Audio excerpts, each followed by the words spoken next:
Eastern ಲಾ book company Lucknow ಹೇಳ್ತಾರೆ, ಒಳ್ಳೆ heart cake ಖರ್ಚಾದಂಗೆ ಆಗ್ತಾವೆ ನಮ್ಮ ಇಂಡಿಯನ್ ಕಾನ್ಸ್ಟಿಟ್ಯೂಷನ್ ಪುಸ್ತಕಗಳು ಅಂತ. ಒಂದು ನಾನು ತಮಗೆಲ್ಲ ಹೇಳೋದು, ಸಂವಿಧಾನಕ್ಕೆ ಅವಕಾಶ ಕೊಡೋಣ. ಸಂವಿಧಾನ ತುಂಬ ಸುಂದರವಾದದ್ದು.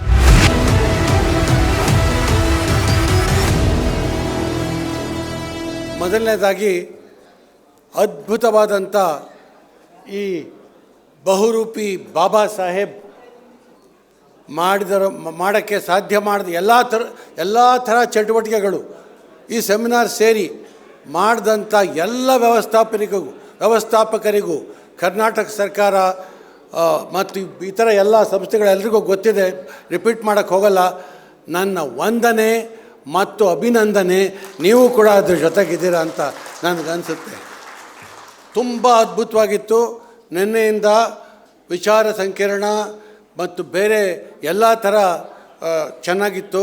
ಎಲ್ಲನೂ ಎಂಜಾಯ್ ಮಾಡೋಕ್ಕೆ ಎಲ್ರಿಗೂ ಎಲ್ಲ ಕಾಲದಲ್ಲೂ ಆಗಲಿಲ್ಲ. ಬಟ್ ಎನಿವೆ, ನಾನು ಈ ಸಂವಿಧಾನದ ಬಗ್ಗೆ ನಾನು ರಾಜ್ಯಶಾಸ್ತ್ರದ ವಿದ್ಯಾರ್ಥಿಯಾಗಿ ನಾನು ಬಹಳ ಆಲೋಚನೆ ಅದರ ವಿಚಾರ ಮತ್ತು ಮಹಿಳೆ ಮತ್ತು ಸಂವಿಧಾನ ಇವು ಎರಡರ ಬಗ್ಗೆನೂ ನಾನು ಮಾಡಿದ್ದೀನಿ, ಬರೆದಿದ್ದೀನಿ.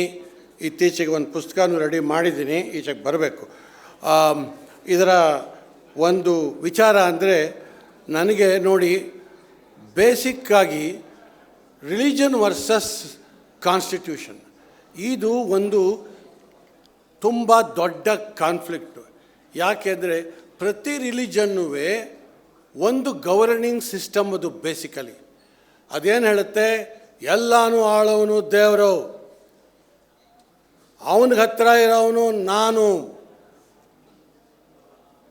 ಖೊಮೈನಿ, ಎ ಪೋಪ್, ಎ ಪುರೋಹಿತ, ನಾನು ಅವನಿಗೆ ಹತ್ತಿರ ಇರೋವನು, ಅವನ ಮಾತು ನಂಗೆ ಗೊತ್ತಾಗುತ್ತೆ, ದೇವಭಾಷೆ ಸಂಸ್ಕೃತ, ಅದು ನನಗೆ ಅರ್ಥ ಆಗುತ್ತೆ, ನಿನಗೆ ಅರ್ಥ ಆಗಲ್ಲ, ಆದ್ದರಿಂದ ನಾನು ಹೇಳಿದಾಗ ನೀನು ಕೇಳಬೇಕು. ನೋಡಿ, ಇದು ವ್ಯವಸ್ಥೆ. ಅವ್ರು ಏನು ಹೇಳ್ತಾರೋ ಆ ಥರದಲ್ಲೇ ಗಂಡು ಹೆಣ್ಣು ನಡ್ಕೋಬೇಕು. ಅವ್ರು ಯಾರು ಅಭಿಷೇಕ ಮಾಡ್ತಾರೋ ಅವರೇ ಆಳಬೇಕು. ಇಂಥ ಪರಿಸ್ಥಿತಿ.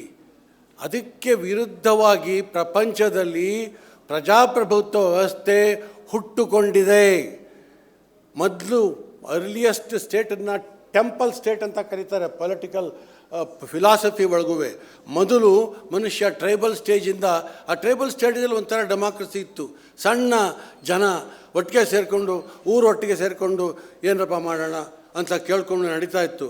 ಆದರೆ ದೊಡ್ಡದಾಗ್ತಾ ಆಗ್ತಾ ಆಗ್ತಾ ರಾಜ ಪುರೋಹಿತ ಎಲ್ಲ ಬಂದಮೇಲೆ ಸತ್ತೋಯ್ತು ಡೆಮಾಕ್ರಸಿ, ಆ ಲೋಕಲ್ ಡೆಮಾಕ್ರಸಿ. ಆವಾಗ ಬಂತು ಇಂಡೈರೆಕ್ಟ್ ಡೆಮಾಕ್ರಸಿ ಬಂತು. ಮಾಡರ್ನ್ ಪೀರಿಯಡಲ್ಲಿ ಈ ರೆಪ್ರೆಸೆಂಟೇಟಿವ್ ಡೆಮಾಕ್ರಸಿ ಬಂತು. ಇದು ಇನ್ಎವಿಟಬಲ್ಲು. ಇಲ್ಲಿರೋವಂಥ ತತ್ವಗಳು ಲಿಬರ್ಟಿ, ಈಕ್ವಾಲಿಟಿ, ಫ್ರೆಟರ್ನಿಟಿ, ಜಸ್ಟಿಸ್ ನಮ್ಮ ಸಂವಿಧಾನದಲ್ಲಿ ತುಂಬ ಚೆನ್ನಾಗಿ ಹೇಳಿದ್ದೀವಿ. ಅದನ್ನು ಯಾರೂ ಹಿಂದಕ್ಕೆ ಸರ್ಸೋಕ್ಕಾಗಲ್ಲ. ಯಾವ ಸನಾತನ ಧರ್ಮ ಹೋಲ್ ಪ್ರಶ್ನೆ ಏನಾಗಿದೆ ಅಂದರೆ, ಈ ಸನಾತನ ಅಥವಾ ಈ ನಾರಾಯಣವರು ಪಾಯಿಂಟ್ ಮಾಡಿದ ಹಾಗೆ ಈ ಫ್ಯಾಸಿಸ್ಟ್ ಅಥವಾ ಸಂವಿಧಾನ ವಿರೋಧಿ ಶಕ್ತಿಗಳು ಪ್ರಬಲವಾಗಿ ಆಳ್ತಾ ಇವೆ ಇವಾಗ. ಅವರ ದೊಡ್ಡ ಸಮಸ್ಯೆ ಏನಪ್ಪ ಅಂತಂದರೆ, ಈ ಸಂವಿಧಾನವೇ ಒಂದು ಸಮಸ್ಯೆ ಆಗಿದೆ ಅವರಿಗೆ. ಯಾಕೆ ಅಂತಂದರೆ, ಈ ಸಂವಿಧಾನ ಅವರ ಮೌಲ್ಯಗಳನ್ನು ಸಂವಿಧಾನ ತನ್ನ ಕೆಳಗಿಡುತ್ತೆ. ಯಾವ ರಿಲಿಜಿಯಸ್ ಫಿಲಾಸಫಿ ಆಗಲಿ, ಹಿಂದೂಯಿಸಮ್, ಸಿಕ್ಕಿಸಮ್, ಇಸ್ಲಾಂ, ಕ್ರಿಶ್ಚಿಯಾನಿಟಿ, ಯಾವುದೇ ರಿಲಿಜನ್ ಆಗಲಿ ಇಂಡಿಯಾದಲ್ಲಿ ಇರಬೇಕಾದ್ರೆ, ಬದುಕಬೇಕಾದ್ರೆ ಇವತ್ತಿನ ದಿವಸ ಸಂವಿಧಾನದ ಕೆಳಗೆ ನಡೀಬೇಕು. ಪಬ್ಲಿಕ್ ಮೊರಾಲಿಟಿ, ಪಬ್ಲಿಕ್ ಇಂಟ್ರೆಸ್ಟ್ ಇವುಗಳನ್ನು ಆ್ಯಂಡ್ ಆ್ಯಸ್ ಪರ್ ಲಾ ಇವುಗಳಿಗೆ ಬದ್ಧವಾಗಿ ಮಾತ್ರ ಇರಬೇಕು. ಇವುಗಳ ವಿರುದ್ಧ ಹೋದರೆ ಅದು ಸಂವಿಧಾನ ವಿರೋಧಿ ಕೆಲಸ ಆಗುತ್ತೆ ಅನ್ನೋದು ಸ್ಪಷ್ಟ. ಆದ್ದರಿಂದ ನಾವು ತಿಳ್ಕೊಬೇಕಾಗಿರೋದು, ಸಂವಿಧಾನ ಅನ್ನೋದು ನಮ್ಮ ಇಂದಿನ ಧರ್ಮಶಾಸ್ತ್ರ. ಹಿಂದಿನ ಧರ್ಮಶಾಸ್ತ್ರಗಳನ್ನೆಲ್ಲ ಅದು ಈ ರಿಲಿಜಿಯಸ್ ಆ್ಯಂಗಲಲ್ಲಿ ನೋಡಿ ಅವುಗಳು ನಮ್ಮನ್ನು ಈ ಕಾಲದಲ್ಲಿ ಆಳಕ್ಕೆ ಸೂಕ್ತವಾಗಿಲ್ಲ. ಆದ್ದರಿಂದ ನಾವು ನಮ್ಮ ಇಂದಿನ ಜೀವನಕ್ಕೆ ಸೂಕ್ತವಾದಂಥ ಪ್ರಜಾಪ್ರಭುತ್ವೀಯ ಡೆಮಾಕ್ರೆಟಿಕ್ ಸೋಷಿಯಲಿಸ್ಟಿಕ್ ಸೆಕ್ಯುಲಾರ್ ರಿಪಬ್ಲಿಕ್ಕನ್ನು ಸ್ಥಾಪಿಸ್ಕೊಂಡಿದ್ದೀವಿ. We the people of India ಪ್ರಿಯಾಂಬಲ್ನಲ್ಲಿ ಅದನ್ನು ಕ್ಲಿಯರ್ ಕಟ್ಟಾಗಿ ಹೇಳ್ತೀವಿ. ಸಮಸ್ಯೆ ಏನಪ್ಪ ಅಂತಂದರೆ ಇದು ಹೇಳಿಕೆ ತುಂಬ ಉದ್ಘೋಷವಾಗಿದೆ, ತುಂಬ ಚೆನ್ನಾಗಿದೆ, ಆಚರಣೆ ತರೋದು ಹೇಗಪ್ಪ ಅಂತನ್ನೋದು ದೊಡ್ಡ ಸಮಸ್ಯೆ. ಯಾಕೆ ಅಂದರೆ ತಲೆನ ಒಳಗೆ ನಮ್ಮ ತಲೆ ಪ್ರತಿಯೊಬ್ಬರ ತಲೆ ಒಳಗೂ ಹಿಡ್ಕೊಂಡಿದೆ. ಈ ಸಂಪ್ರದಾಯ, ಈ ಧರ್ಮ, ಈ ದೇವರು, ಈ ದೆವ್ವ ಎಲ್ಲ ಹಿಡ್ಕೊಂಡು ನಮ್ಮನ್ನು ಈ ಸಂವಿಧಾನದ ಕಡೆಗೆ ಹೋಗೋದಕ್ಕೆ ಅವು ಸುಲಭವಾಗಿ ಬಿಡ್ತಾ ಇಲ್ಲ. ಈ ಕಾನ್ಫ್ಲಿಕ್ಟನ್ನು ನಮ್ಮೊಳಗೆ ನಾವೇ ಎದುರಿಸಬೇಕು. ಫಸ್ಟು ಯಾವ ವಿಚಾರ ರಿಲಿಜನ್ ಅನ್ನೋದು ನನ್ನ ಆತ್ಮದಲ್ಲಿ, ನನ್ನ ಮನೆ ಒಳಗೆ ನನ್ನ ಮುಕ್ತಿಗೆ ಮಾತ್ರ ಬೇಕು. ಅದನ್ನು ಅಷ್ಟಕ್ಕೆ ಇತಿಮಿತಿ ಮಾಡಬೇಕು. ಅದನ್ನು ಬೀದಿಗೆ ತಂದು ಅದನ್ನು ಒಂದು ರಾಜಕೀಯ ಪಕ್ಷವನ್ನಾಗಿ ಮಾಡಿ ಅದು ಆಳಬೇಕು ಅಂತ ತರೋದು ಅದು ಒಂದು ಸಂವಿಧಾನಕ್ಕೆ ಸೂಕ್ತವಾದ ಕೆಲಸ ಅಲ್ಲ. ಆದರೆ ನನ್ನ ಒಂದು ವಿಚಾರ ಏನಪ್ಪ ಅಂದರೆ, ಇವರು ಹೇಳಿದ್ರು ಈ ಕಾರಣದಿಂದ ಸಂವಿಧಾನ ವಿರೋಧಿ ಪಕ್ಷಗಳನ್ನು ಅಬಾಲಿಷ್ ಮಾಡಿಬಿಟ್ರೆ ಒಳ್ಳೆಯದಾಗಲ್ವಾ? ಸಂವಿಧಾನ ವಿರೋಧಿ ಪಕ್ಷಗಳನ್ನು ಯಾಕೆ ಅಬಾಲಿಷ್ ಮಾಡಬಾರ್ದು ಅನ್ನೋ ಪ್ರಶ್ನೆ ಇದೆ. ಆದರೆ ನಮ್ಮ ಸಂವಿಧಾನದಲ್ಲಿ because it is V the people, all are inclusive. ನೀವು ಯಾವ ಜಾತಿಗೆ ಸೇರಿ ಯಾವುದ್ರಲ್ಲಿ ಸೇರಿಕೊಂಡ್ರಿ ಎಲ್ಲರೂ ಇದರಲ್ಲಿ ಇನ್ಕ್ಲೂಸಿವ್, ನೀವು ಭಾಗವಹಿಸ್ಬೋದು. ಆದರೆ ಆಮೇಲೆ ಭಾಗವಹಿಸಬೇಕಾದ್ರೆ ಇವಾಗ ಕಾನ್ಸ್ಟಿಟ್ಯೂಷನ್ನಲ್ಲೇ ಎಲೆಕ್ಷನ್ ಕಮಿಷನ್ ಅದು ಎಲೆಕ್ಟ್ರಲ್ ಕ್ಯಾಂಡಿಡೇಟ್ ಆಗಲಿ, ಒಬ್ಬ IAS ಆಫೀಸರ್ ಆಗಲಿ, ಒಬ್ಬ ಮಿನಿಸ್ಟರ್ ಅಥವಾ ಪಾಲಿಟಿಷಿಯನ್ ಆಗಲಿ, ಯಾರೇ ಅಧಿಕಾರಸ್ಥ ಆಗಬೇಕಾದ್ರೂ ಸಂವಿಧಾನದ ಬಗ್ಗೆ ಓದ್ ತಗೋಬೇಕು. ನಾನು ಸಂವಿಧಾನದಲ್ಲಿ ನಂಬಿಕೆ ಇಟ್ಟಿದ್ದೀನಿ ಅಂತ ಹೇಳಬೇಕು. ಹಾಗೆ ಹೇಳಿಬಿಟ್ಟು ಆಮೇಲೆ ಅವನು ಕ್ಯಾಂಡಿಡೇಟ್ ಆಗಿರೋಕ್ಕೆ ಸಾಧ್ಯ. ಅವನು ಆ ಥರ ಹೇಳದೆ ಹೋದರೆ ಅಲ್ಲಿ ಅವನನ್ನು ಬ್ಯಾನ್ ಮಾಡ್ಬೋದು. ಎಲ್ಲ ಕ್ಯಾಂಡಿಡೇಟ್ಸು, ಎಲ್ಲ IAS ಅಧಿಕಾರಿಗಳು, ಎಲ್ಲ ಮಿಲಿಟರಿ ಅಧಿಕಾರಿಗಳು ಪ್ರತಿಯೊಬ್ಬರು ಹೇಳ್ತಾ ಇದ್ದಾರೆ ನನಗೆ ಸಂವಿಧಾನದಲ್ಲಿ ನಂಬಿಕೆ ಉಂಟು ಅಂತ. ನೋಡಿ, ಅದರಿಂದ ಸಂವಿಧಾನದ ಬಗ್ಗೆ ಸುಲಭವಾಗಿ ನಾವು ಅದನ್ನು ಬದಲಾಯಿಸ್ಬಿಡೋಕ್ಕಾಗಲಿ, ಪರ್ಯಾಯವಾದಂಥ ರಾಜಕೀಯ ವ್ಯವಸ್ಥೆ ತರೋಕ್ಕಾಗಲಿ ಸಾಧ್ಯ ಇಲ್ಲ. ಇದು ಒಂದು ಉತ್ತಮವಾದಂಥ basic law, excellent political philosophy, social philosophy, economic philosophy ಇದರಲ್ಲಿದೆ. ಗೋಲ್ಸು ಸೂಪರ್ಬ್ ಆಗಿದೆ. ಇಂಪ್ಲಿಮೆಂಟೇಷನ್ನು ತುಂಬ ಕಷ್ಟವಾಗಿದೆ, ಸುಲಭ ಅಲ್ಲ ಇಂಪ್ಲಿಮೆಂಟೇಷನ್ನು. ಇದನ್ನೇ Ambedkar no constitution is perfect, implementation depends upon us.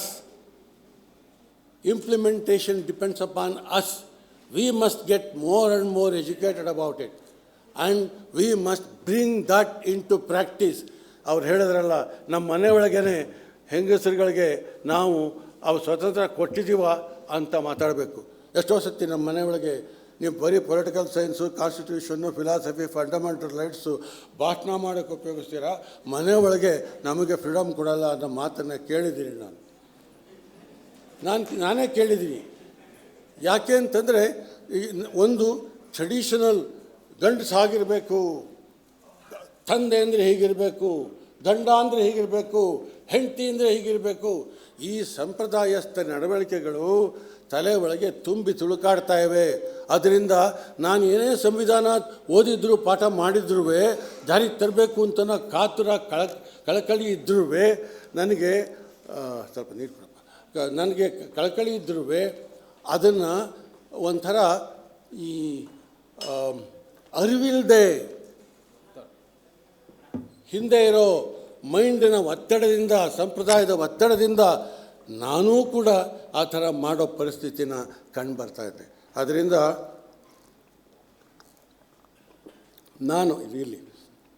ನಾನು ಎಲ್ಲರಲ್ಲೂ ವಿನಂತಿ ಮಾಡೋದೇನಪ್ಪ ಅಂದರೆ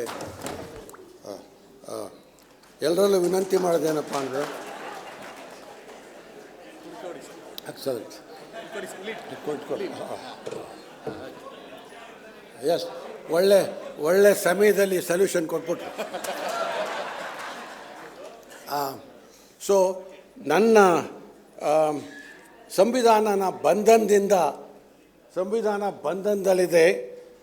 ಅದನ್ನು ಹೊರಗೆ ತರೋದು ಹೇಗೆ ಅಂತಂದರೆ, ಈ traditional philosophy versus modern political values philosophy, economic philosophy, social philosophy, ಇವುಗಳ ನಡುವೆ ಇರೋ ತಿಕ್ಕಾಟ ಬಗೆಹರಿಸೋಕ್ಕೆ ಪ್ರಯತ್ನ ಮಾಡಬೇಕು.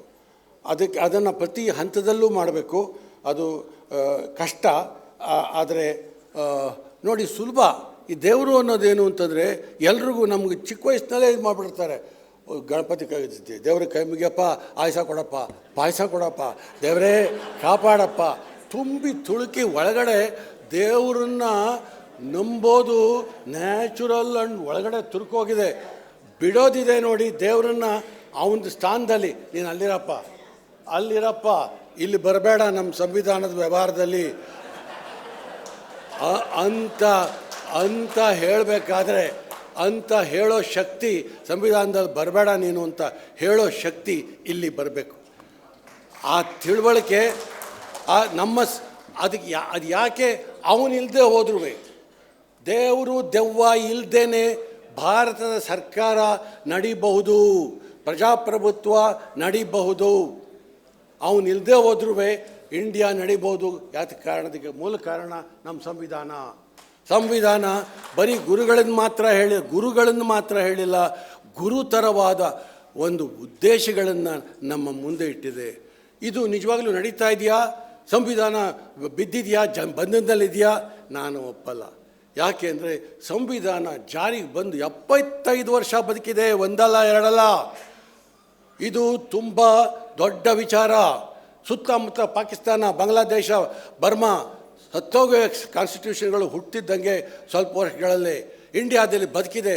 ಅದು ತೋರಿಸುತ್ತೆ ನಮ್ಮ ಇಂಡಿಯಾದ ಜನರಿಗೆ ಸಂವಿಧಾನದಲ್ಲಿ ನಂಬಿಕೆ ಇದೆ, ಅದರಿಂದ ಅವರಿಗೆ ಶಕ್ತಿ ಇದೆ ಈ ಸಂವಿಧಾನನ ಇನ್ನೂ ಜಾರಿಗೆ ತರಕ್ಕೆ.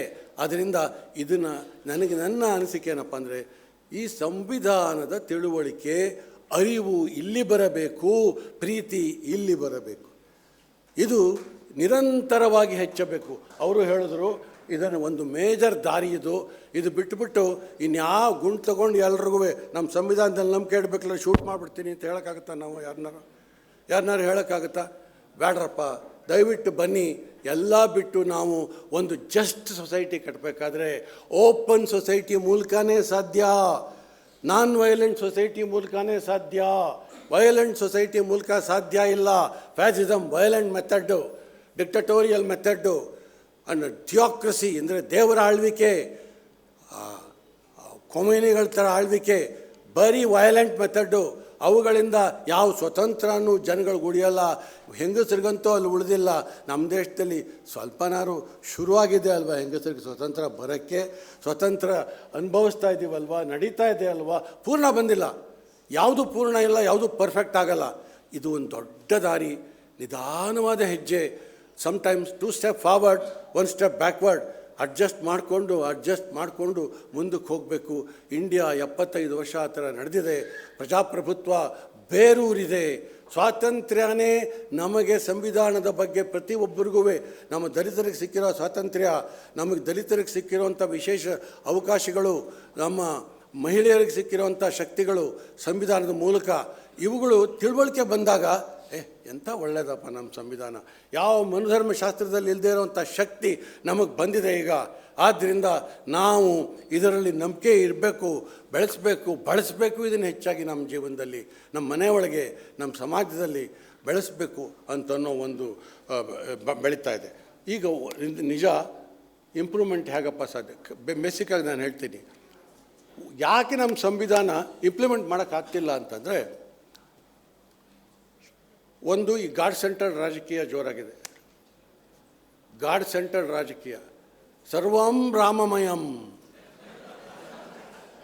ಸರ್ವಂ ಅಲ್ಲಮಯಂ, ಎಲ್ಲ ಸರ್ವ ದೇವರೇ ಗತಿ ನಮಗೆ, ಇನ್ಯಾವುದೂ ಅಲ್ಲ. ಇದು ನಮ್ಮ ಸಂವಿಧಾನದ ಬಗ್ಗೆ ಹೇಳೋ ಅಂಥ ಮಾತಲ್ಲ. ಅದರಿಂದ ಈ ಗಾಡ್ ಸೆಂಟರ್ಡ್ ಪಾಲಿಟಿಕ್ಸು ಪೂರ ಸಾಧ್ಯವೂ ಆಗಲ್ಲ. ಅದಕ್ಕೆ ಆಳಕ್ಕೆ ಸಾಧ್ಯ ಆಗಲ್ಲ ಇವತ್ತಿನ ದಿವಸ. ಯಾಕೆಂದರೆ ಆ ಗಾಡ್ ಸೆಂಟರ್ಡ್ ಪಾಲಿಟಿಕ್ಸ್ ಅಂತಂದರೆ ಕೊಮೈನಿ ಸೂಪರ್ ಆಗಿರಬೇಕು, ಸುಪೀರಿಯರ್ ಆಗಿರಬೇಕು, ಅವನು ಹೇಳ್ದಂಗೆ ಬೇರೆಯವರೆಲ್ಲ ಕೇಳಬೇಕು. ರೆಡಿಗಿದ್ದಾರೆ ಅದಕ್ಕೆ ನೀವೆಲ್ಲರೂ? ಅದರಿಂದ ಅದು ಸಾಧ್ಯ ಇಲ್ಲ. ಈ ಕಾಂಟೆಕ್ಸ್ಟಲ್ಲಿ ನಾವು ಈ ಇನ್ನೊಂದು ಕಾರಣ ಏನಪ್ಪ ಅಂತಂದರೆ ಮನಿ ಸೆಂಟರ್ಡ್ ಪಾಲಿಟಿಕ್ಸ್. ನನಗೆ ಇದು ಅತ್ಯಂತ ದೊಡ್ಡ ಎನಿಮಿ ಅನಿಸುತ್ತೆ ನಮ್ಮ ಸಂವಿಧಾನಕ್ಕೆ. ಏನು ಅಂತಂದರೆ ನಮ್ಮ ಸಂವಿಧಾನ ಹೇಳುತ್ತೆ ನಮ್ಮದು ಓಪನ್ ಫ್ರೀ ಸೊಸೈಟಿ ಆಗಬೇಕು, ಮುಕ್ತ ರಾಜಕೀಯ ಆಗಬೇಕು, ಒಂದು ಫ್ರೀಕ್ವೆಂಟ್ ಫ್ರೀ ಎಲೆಕ್ಷನ್ಸ್ ಆಗಬೇಕು, ಫೈರ್ ಎಲೆಕ್ಷನ್ಸ್ ಆಗಬೇಕು, ಪೊಲಿಟಿಕಲ್ ಪಾರ್ಟೀಸು ಅಕೌಂಟಬಲ್ ಆಗಬೇಕು. ಯಾಕೆಂದರೆ ರೂಲರ್ಸ್ ಅವ್ರು ನಮಗೆ ಅಕೌಂಟಬಲ್ ಆಗಬೇಕು. ಆವಾಗ ನಾವು ಎಲ್ಲ ಸರಿ ಮಾಡ್ಬೋದು ಅಂತ ಹೇಳ್ತೀವಿ. ಆದರೆ ನಮ್ಮ ಈಗೆಲ್ಲ ಏನಾಗಿದೆ ಅಂದರೆ ಮನಿ ಸೆಂಟರ್ಡ್ ರಾಜಕೀಯ ಆಗಿದೆ. Election is money centred, parties are money centred, party fund collection is the biggest fountain of corruption, biggest fountain of corruption. ನಮ್ಮನ್ನು ಆಳಕ್ಕೆ ನಮ್ಮನೆ ಸರ್ವೆಂಟ್ಗೆ ಪಕ್ಕದ ಮನೆಯವ್ರು ಸಂಬಳ ಕೊಟ್ಟರೆ ನಮ್ಮನೆ ಸರ್ವೆಂಟ್ ನಮಗೆ ಕೆಲಸ ಮಾಡ್ತಾರಾ? ಈಗ ಆಗ್ತಿರೋದೇನಪ್ಪ ಅಂದರೆ ನಮ್ಮ ರಾಜಕಾರಣಕ್ಕೆ ನಡ್ಸೋರಿಗೆ ಸಂಬಳ ಕೊಡ್ತಿರೋದು, ದುಡ್ಡು ಕೊಡ್ತಿರೋದು ಕಾರ್ಪೊರೇಟ್ಗಳು, ಕಳ್ಳರು, ಸುಳ್ಳರು, ಇಂಥವರೇ ದುಡ್ಡು ಕೊಡ್ತಿರೋದು. ಅವ್ರು ದುಡ್ಡು ಕೊಟ್ಬಿಟ್ಟು ನಮ್ಮ ಆಳವರು ನಮ್ಮ ಸೇವಕರಾಗಿ ಅಂತ ನಾವು ಕೇಳಿದ್ರೆ ಇದು ಸಾಧ್ಯನಾ? ಅದಕ್ಕೆ ಸ್ವಲ್ಪ ಪರಿವರ್ತನೆ ಬರಬೇಕು. ಫೈರ್ ಎಲೆಕ್ಷನ್ ಥರಕ್ಕೆ ಏನಪ್ಪ ಮಾಡಬೇಕು? ಪಾರ್ಟಿ ಫಂಡಿಂಗ್ ಜನನೇ ಕೊಡಬೇಕು. ನಾವು ಯಾವ ಥರ ಮಾಡೋದು, ಎಲೆಕ್ಷನ್ಸನ್ನು ಫೈರ್ ಮಾಡೋದು ಹೇಗೆ? ದೊಡ್ಡ ಸಮಸ್ಯೆಗಳು, ಸುಲಭ ಅಲ್ಲ. ಇವತ್ತು ನಾವು ಅದನ್ನೆಲ್ಲ ಡಿಸ್ಕಸ್ ಮಾಡೋಕ್ಕೆ ಅವಶ್ಯಕತೆ ಇಲ್ಲ.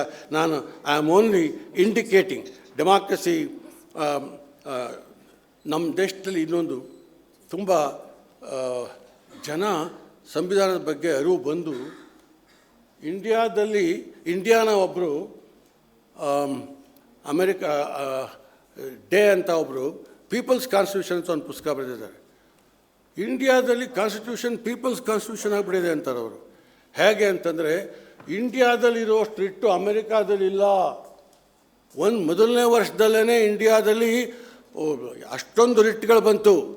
ಸ್ಟ್ಯಾಟಿಸ್ಟಿಕ್ಸ್ ಎಲ್ಲ ಇದೆ, ನಾನು ಕೊಡೋಕ್ಕೆ ಹೇಳ್ತಾ ಇದ್ದೀನಿ. ಆ ಪೀಪಲ್ಸ್ ಕಾನ್ಸ್ಟಿಟ್ಯೂಷನ್ ಪುಸ್ತಕದಲ್ಲಿ ಇಂಡಿಯಾನ ಅವರು ರಿಪಬ್ಲಿಕ್ ಆಫ್ ರಿಟ್ಸ್ ಅಂತ ಕರೀತಾರೆ.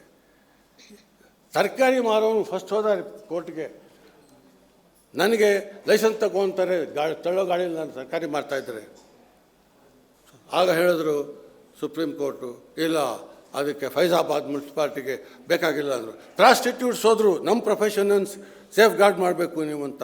ಸೊ ಈ ಥರ ರಿಟ್ಗಳು ನೋಡಿ number of cases in our courts is itself is an example that people have become legally aware and they are participating in the judicial process.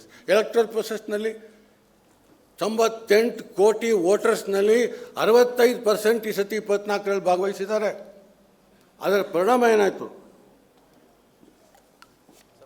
ಬ್ರೀಫಾಗಿ ಹೇಳ್ತೀನಿ. ಏನಪ್ಪ ಅಂತಂದರೆ ನೋಡಿ, ಸಂವಿಧಾನನ ವಿರೋಧ ಮಾಡೋ ಶಕ್ತಿಗಳು ಅಧಿಕಾರಕ್ಕೆ ಬಂದಿವೆ. ಅವರು ಮೇಲ್ನೋಟಕ್ಕೆ ಸಂವಿಧಾನ ಬೇಕು ಅಂತ ಮಾತಾಡ್ತಾರೆ. ಸಬ್ಕಾ ಸಾಥ್ ಸಬ್ಕಾ ವಿಕಾಸ್ ಅನ್ನೋ ಮಾತು ನಡೀತಾ ಇದೆ. ಆದರೆ ಒಳಗಡೆ ಸಂವಿಧಾನ ಬದಲಾಯಿಸೋ ಆಸೆ ಇದೆ. ಈ ಸಂದರ್ಭದಲ್ಲಿ ಅವರುಗಳು A/400 ಪಾರ್ ಅಂತ 24ನೇ ಇಸ್ವಿ ಎಲೆಕ್ಷನ್ನಲ್ಲಿ ಕೇಳಿದ್ರು. A/400 ಪಾರ್, ಹಿಂದಲಿಕ್ಕಿಂತ ಜಾಸ್ತಿ ನಮ್ಗೆ ಓಟ್ ಕೊಡಬೇಕು ಅಂತ. 24ನೇ ಇಸ್ವಿ ರಿಸಲ್ಟ್ಸು ತೋರಿಸುತ್ತೆ ಜನಕ್ಕೆ ಸಂವಿಧಾನದಲ್ಲಿ ಜಾಸ್ತಿ ನಂಬಿಕೆ ಇದೆ, ಈ ಸನಾತನ ಧರ್ಮ ಅಥವಾ ಈ ವಾದಿಗಳಲ್ಲ ಅಲ್ಲ ಅಂತ ಹೇಳಿ. ಅದಕ್ಕೋಸ್ಕರನೇ ಆ 24ನೇ ಇಸ್ವಿ ಒಳಗೆ ಹಿಂದಿನ ಎಲೆಕ್ಷನ್ಗಳಿಗಿಂತ NDA BJPಗೆ ಸೀಟ್ ಕಡಿಮೆ ಆಯಿತು. BJPಗೆ ಮೆಜಾರಿಟಿನೇ ಸಿಕ್ಕಲಿಲ್ಲ, 65 ಸೀಟ್ ಕಡಿಮೆ ಆಯಿತು ನಾರ್ಮಲ್ ಮೆಜಾರಿಟಿಗೆ ಆಡಳಿತಕ್ಕೆ ಬರೋಕ್ಕೆ. ಅಪೋಸಿಷನ್ನು ಕಡಿಮೆ ಇದ್ದದ್ದು ಅಸೆಂಬ್ಲಿ ಒಳಗೆ ಜಾಸ್ತಿ ಆಯಿತು. ಇವೆಲ್ಲ ಸುಲಭ. ಜನ ತುಂಬ ವಾಚ್ ಮಾಡ್ತಾರೆ, ಯಾವುದು ವೈಟಲ್ ಅನ್ನೋದು ಗೊತ್ತು, ಅದನ್ನ ತಿಳುವಳಿಕೆ ಮಾಡಬೇಕು ನಾವಷ್ಟೇ, ಅವ್ರಿಗೆ ತಿಳುವಳಿಕೆ ಕೊಟ್ಟು. ಸೊ 24ರ ಚುನಾವಣೆ ನಮ್ಮ ಸಂವಿಧಾನನ ವಾಪಸ್ಸು ಭರವಸೆ ತಂದಿದೆ. ಜೊತೆಗೆ ಭಾರತ್ ಜೋಡೋ ಯಾತ್ರಾ, ಆ CIA ಚಂದ್ರಶೇಖರರು ಸಂವಿಧಾನ ಹಿಡೀರಿ, ನಾನು ಕರ್ನಾಟಕದಲ್ಲಿ ಸಂವಿಧಾನ ಓದು ಚಳುವಳಿ ಲಕ್ಷಾಂತರ ಕಾಪಿಗಳು. ಈಸ್ಟರ್ನ್ ಲಾಬ್ ಕಂಪನಿ ಲಕ್ನೋ ಹೇಳ್ತಾರೆ, ಒಳ್ಳೆ ಹಾಟ್ ಕೇಕ್ ಖರ್ಚಾದಂಗೆ ಆಗ್ತಾವೆ ನಮ್ಮ ಇಂಡಿಯನ್ ಕಾನ್ಸ್ಟಿಟ್ಯೂಷನ್ ಪುಸ್ತಕಗಳು ಅಂತ. ನಾನು ಬೇಕಾದಷ್ಟು ವಿಚಾರ ಫ್ಯಾಕ್ಟ್ಸ್ ಇದೆ, ನಾನು ಹೇಳೋದು ಅವಶ್ಯಕತೆ ಇಲ್ಲ. ಒಂದು ನಾನು ತಮಗೆಲ್ಲ ಹೇಳೋದು, ಸಂವಿಧಾನಕ್ಕೆ ಅವಕಾಶ ಕೊಡೋಣ. ಸಂವಿಧಾನ ತುಂಬ ಸುಂದರವಾದದ್ದು, ತುಂಬ ಗಹನವಾದದ್ದು. ಇದು ಬಂಧನದಲ್ಲಿದೆ ಅಂದರೆ ಫುಲ್ಲಾಗಿ ಪರ್ಫೆಕ್ಟಾಗಿ ಯಾವತ್ತೂ ಇಂಪ್ಲಿಮೆಂಟ್ ಆಗಲ್ಲ. ನಾವು ಹೆಜ್ಜೆ ಹೆಜ್ಜೆಯಾಗೆ ಹೋಗೋಕ್ಕೆ ಸಾಧ್ಯ. ಅದರಿಂದ ಸಂವಿಧಾನದ ದಾರಿನೇ ಹಿಡಿಯೋಣ, ಇದರ ತಿಳುವಳಿಕೆನ ಹೆಚ್ಚು ಮಾಡೋಣ, ಹರಡೋಣ. ಅದರಿಂದ ನಮಗೆ ಬಾಬಾ ಸಾಹೇಬ್ ಅಂಬೇಡ್ಕರ್ ತೋರಿಸ್ಕೊಟ್ಟಿರೋ ದಾರಿ ಬಹಳ ದೊಡ್ಡ. ನಾನು ಬರೆದೆ ನನ್ನ ಪುಸ್ತಕದಲ್ಲಿ, highest educated man amongst the constitution makers of India. He was the amidst the constitution makers of India. ನಮ್ಮ constitution makers they were so excellent people. ನಮ್ಮ ಕಾನ್ಸ್ಟಿಟ್ಯೂಷನಲ್ಲಿ ಇಂಡೈರೆಕ್ಟಾಗಿ ಎಲೆಕ್ಷನ್ ಆಯಿತು, ಅದಕ್ಕೆ ನಮ್ಮ ಕಾನ್ಸ್ಟಿಟ್ಯೂಷನ್ ಡೆಮಾಕ್ರೆಟಿಕ್ ಅಲ್ಲ ಅಂತ ಕೆಲವರು ಮಾತಾಡೋರು ಇದ್ದಾರೆ. ಆದರೆ ಇಂಥ ಎಕ್ಸಲೆಂಟ್ ಪೀಪಲ್ ಸೇರಿಕೊಂಡು ಮಾಡಿದ್ರು ನಮ್ಮ ಸಂವಿಧಾನನ. ಅದಕ್ಕೆ ಜನ ಒಪ್ಕೊಂಡು 75 ವರ್ಷಕ್ಕಿಂತ ಜಾಸ್ತಿ ಉಳಿಸ್ಕೊಂಡು ಪ್ರತಿ ಎಲೆಕ್ಷನ್ನಲ್ಲೂ ಸರಿ ಇದೆ, ಸರಿ ಸಂವಿಧಾನ, ನಾವು ಅದರಲ್ಲಿ ಓಟ್ ತಗೋತೀವಿ, ಅದರಲ್ಲಿ ಓಟ್ ತೊಗೊಂಡವ್ರಿಗೆ ನಾವು ಓಟ್ ಕೊಡ್ತೀವಿ. ಇದೆಲ್ಲ ಸಂವಿಧಾನ ಉಳಿಸ್ತಾ ಇರೋ ಬೆಳೆಸ್ತಾ ಇರೋ ದಾರಿ ಅಲ್ವೇ? ಇದೇ ದಾರಿನ ನಾವು ಹೆಚ್ಚು ಮಾಡಬೇಕಲ್ವೇ? ಅದರಿಂದ ನಾನು ನನ್ನ ಒಂದು ನಂಬಿಕೆ, ನಾವು ಜೈ ಸಂವಿಧಾನ, ನಾವು ಜೈ ಭೀಮ್ ಅಂತ ಹೇಳ್ತೀವಿ. ಅದರ ಹಿಂದೆ ಯಾಕಪ್ಪ ಅಂತಂದರೆ ಇಂಥ ಸಂವಿಧಾನ ತಂದುಕೊಟ್ರು ಅವರು ನಮಗೆ ಅಂತ ಅನ್ನೋದೇ ಮೇಯ್ನು. ಅವರಿದ್ದೇನೆ ನೆನೆ ಹಾಡು ಹೇಳ್ತಿದ್ರು, ಭೀಮ ಹುಟ್ಟಿಲ್ಲದೆ ಹೋಗಿದ್ದರೆ ನಾವು ಎಲ್ಲಿರ್ತಿದ್ದು ಈಗ ಅಂತನ್ನೋ ಒಂದು ಹಿಂದಿ ಹಾಡನ್ನು ಅನಿರುದ್ಧ ವನಿಕರ್ ಹೇಳಿದ್ರು ನೆನ್ನೆ ದಿವಸ. ಆ ಥರ ಆ ಸಂವಿಧಾನ